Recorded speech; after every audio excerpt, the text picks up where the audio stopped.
നമസ്കാരം. തൃശൂർ മുൻ mayor MK Varghese Congress പാർട്ടിയിലേക്ക് മടങ്ങിയെത്തി. ലോക്സഭാ തെരഞ്ഞെടുപ്പിൽ തൃശൂരിലെ UDF സ്ഥാനാർത്ഥിയായ രാജൻ പല്ലന് നിരുപാധിക പിന്തുണ നൽകുമെന്നും അദ്ദേഹം പ്രഖ്യാപിച്ചു. കുടുംബത്തിലേക്ക് മടങ്ങിയെത്തി എന്ന് വിശേഷിപ്പിച്ചതൊരു ഘർവാപ്പസിയാണെന്നും വർഗീസ് പ്രതികരിച്ചു. 5 വർഷം മുൻപ് കൗൺസിലർ സ്ഥാനം നിഷേധിച്ചതിനെ തുടർന്നാണ് MK വർഗീസ് കോൺഗ്രസ് വിട്ട് സ്വതന്ത്രനായി മത്സരിച്ചത്. പിന്നീട് ഇടതുമുന്നണിയുടെ പിന്തുണയോടെ തൃശൂർ മേയർ സ്ഥാനം വഹിക്കുകയായിരുന്നു അദ്ദേഹം.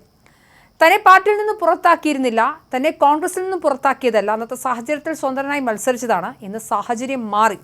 കോൺഗ്രസിലേക്കുള്ള തന്റെ മടക്കം നിരുപാധികമാണെന്നും അദ്ദേഹം വ്യക്തമാക്കി.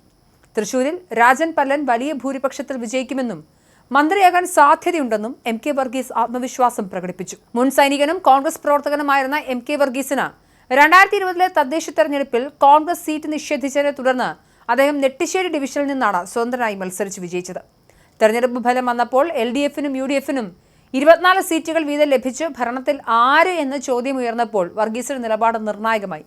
അദ്ദേഹത്തെ മേയറാക്കാൻ സമ്മതിച്ചുകൊണ്ട് LDF കോർപ്പറേഷൻ ഭരണം ഉറപ്പിക്കുകയായിരുന്നു. തുടക്കത്തിൽ 2.5 വർഷത്തേക്ക് നിശ്ചയിച്ചിരുന്ന മേയർ പദവിയിൽ തുടക്കമിട്ട വർഗീസിന് പിന്നീട് ഭാഗ്യം തുണയായി.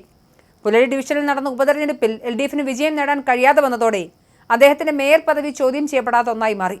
തന്റെ 5 വർഷത്തെ ഭരണകാലയളവിൽ നിരവധി വിവാദങ്ങളിലും MK വർഗീസ് നിറഞ്ഞു നിന്നിരുന്നു. പോലീസുകാർ തന്നെ സല്യൂട്ട് ചെയ്യണമെന്ന ആവശ്യം മുതൽ നടൻ സുരേഷ് ഗോപിയെ പരസ്യമായി പ്രകീർത്തിച്ചത് വരെയുള്ള സംഭവങ്ങൾ മാധ്യമങ്ങളിൽ ചർച്ചയായി.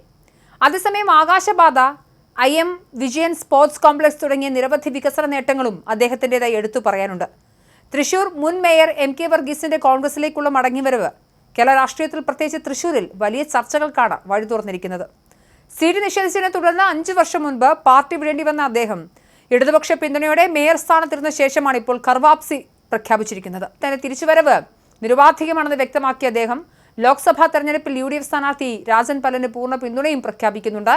LDF-നും UDF-നും ഭൂരിപക്ഷമില്ലാതിരുന്ന തൃശൂർ കോർപ്പറേഷൻ ഒരു സ്വതന്ത്രനായി നിന്ന് ഭരണം നിർണ്ണയിച്ച ചരിത്രമാണ് വർഗീസിൻ്റേത്. ഉപതെരഞ്ഞെടുപ്പ് ഫലങ്ങളിലെ മാറ്റങ്ങളും രാഷ്ട്രീയ സാഹചര്യങ്ങളും അദ്ദേഹത്തിന് അനുകൂലമായതോടെ 5 വർഷക്കാലം മേയർ പദവിയിൽ തുടരാനും വർഗീസിന് സാധിച്ചു.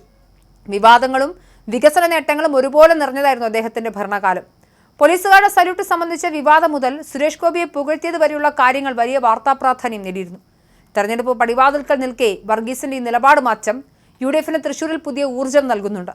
കോൺഗ്രസ് തന്നെ പുറത്താക്കിയിരുന്നില്ല എന്നും അന്നത്തെ പ്രത്യേക സാഹചര്യത്തിൽ മാറി നിന്നതാണെന്നുമുള്ള അദ്ദേഹത്തിന്റെ വിശദീകരണം അണികൾക്കിടയിലുള്ള അതൃപ്തി കുറയ്ക്കാൻ ലക്ഷ്യമിട്ടുള്ളതാണ്. രാജൻ പല്ലന്റെ വിജയ സാധ്യതകളെക്കുറിച്ച് വർഗീസ് പ്രകടിപ്പിച്ച ആത്മവിശ്വാസം വരാനിരിക്കുന്ന പോരാട്ടത്തിൽ കോൺഗ്രസിന് കരുത്താകുമെന്നാണ് വിലയിരുത്തപ്പെടുന്നത്. എന്തായാലും നിരവധി നേതാക്കളാണ് തെരഞ്ഞെടുപ്പ് പ്രഖ്യാപിച്ചതോടെ പാളയങ്ങൾ പലതും അറിയത്. ഏറ്റവും ഒടുക്കം തൃശൂരിൽ നിന്നാണ് വാർത്ത.